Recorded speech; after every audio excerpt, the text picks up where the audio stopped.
Good morning po sa inyong lahat. My name is Arlene Dimaano ng The Sanctuary Church Community Fellowship International and welcome po sa ating morning tilaok. Pero bago tayo po mag-start sa ating devotion today, tayo po ay manalangin.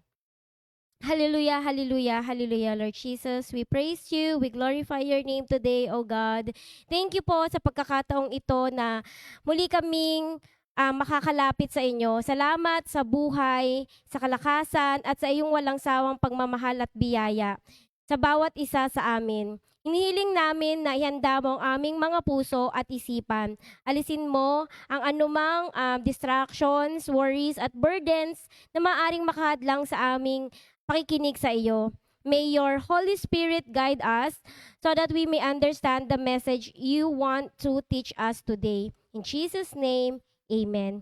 Ang ating prayer focus ay pray that God's Spirit will break every chain and lead us into true spiritual liberty. Ang ating verse is 2 Corinthians 3:17.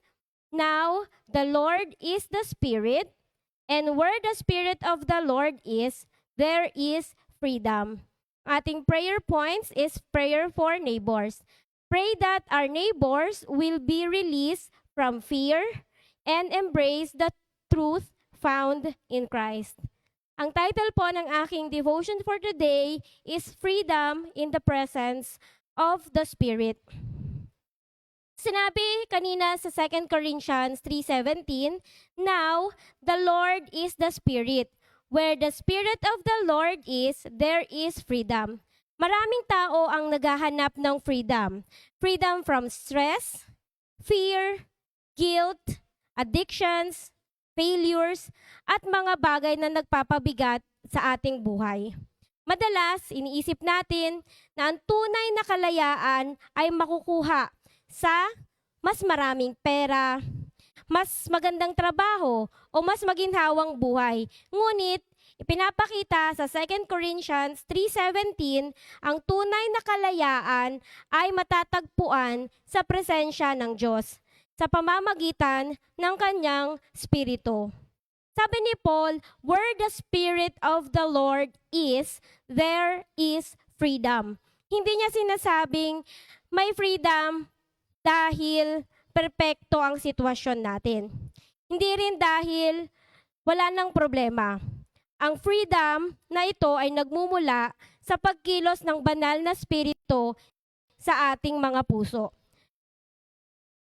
Key points ko is first, freedom from the bondage of sin. Bago natin makilala si Kristo, alipin tayo ng kasalanan.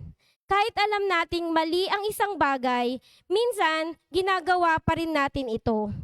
Ngunit kapag ang Espiritu ng Diyos ay kumikilos sa ating buhay, binibigyan niya tayo ng kapangyarihan upang talikuran ang mga bagay na hindi nakalulugod sa Diyos.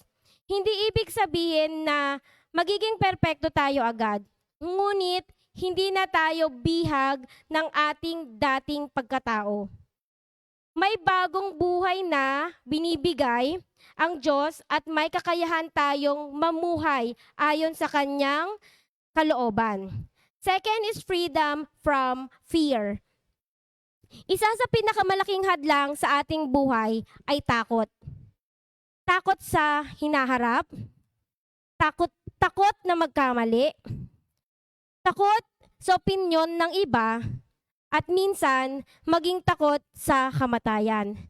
Kapag kasama natin ang Espiritu ng Diyos, hindi nawawala ang lahat ng problema. Ngunit, nagkakaroon tayo ng kapanatagan. Alam natin na hindi tayo nag-iisa. Ang Diyos ay kasama natin at gumagabay sa atin sa bawat hakbang. When we understand that God is in control of our lives, our fears are gradually replaced by faith. Third, freedom from guilt and condemnation. Maraming tao ang dala-dala pa rin ang bigat ng nakaraan. Maaring may mga pagkakamali tayong pinagsisisihan hanggang ngayon.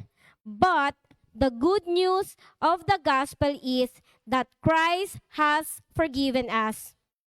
The Holy Spirit did not come to continually condemn us, kundi ipinapaalala niya ang biyaya at pagmamahal ng Diyos.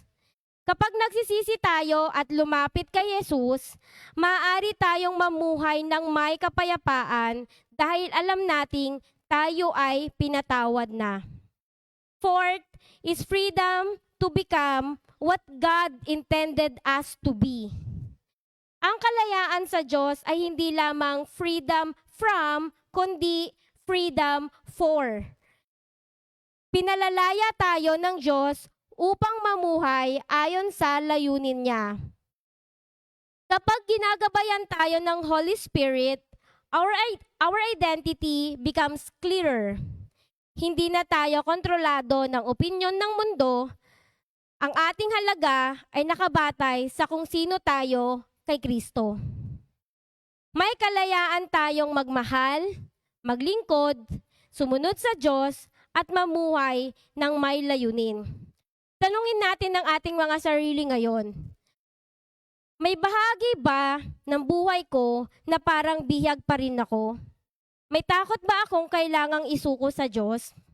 May guilt ba akong patuloy na dinadala kahit pinatawad na ako ng Panginoon? Hinahayaan ko ba ang Espiritu Santo na gabayan ang aking mga desisyon araw-araw?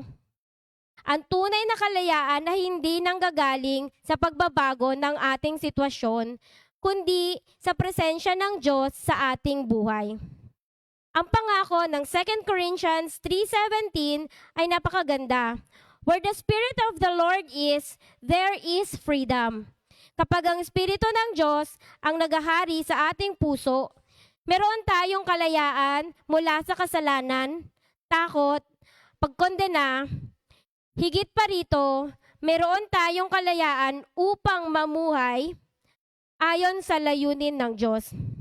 Anuman ang kinakaharap mo ngayon, tandaan mo, ang tunay na kalayaan ay hindi matatagpuan sa mundo, kundi sa presensya ng Panginoon.